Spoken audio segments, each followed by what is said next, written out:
L'innovazione digitale è sicuramente un fenomeno emergente in questi ultimi anni, guidato dall'aumento in modo esponenziale dei dati, dai quali si possono estrarre conoscenze e informazioni per migliorare il modo di lavorare, il modello di business e anche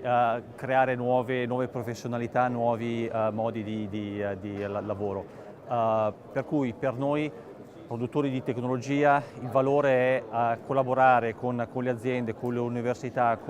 anche con i giovani che saranno i nuovi leader del futuro per applicare la tecnologia. La tecnologia crea valore se applicata in modo appropriato, applicata per creare valore per le persone e per fornire nuovi servizi, nuovi prodotti, nuove soluzioni per i clienti. Il messaggio importante da dare ai giovani è che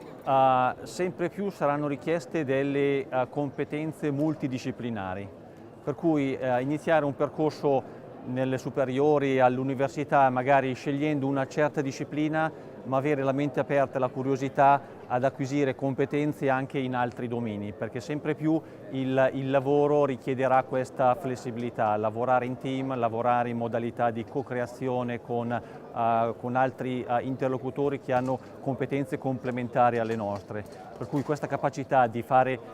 teamwork, di fare collaborazione e di portare tutti quelli che sono i soft skills che non ci potranno dare la tecnologia, saranno questi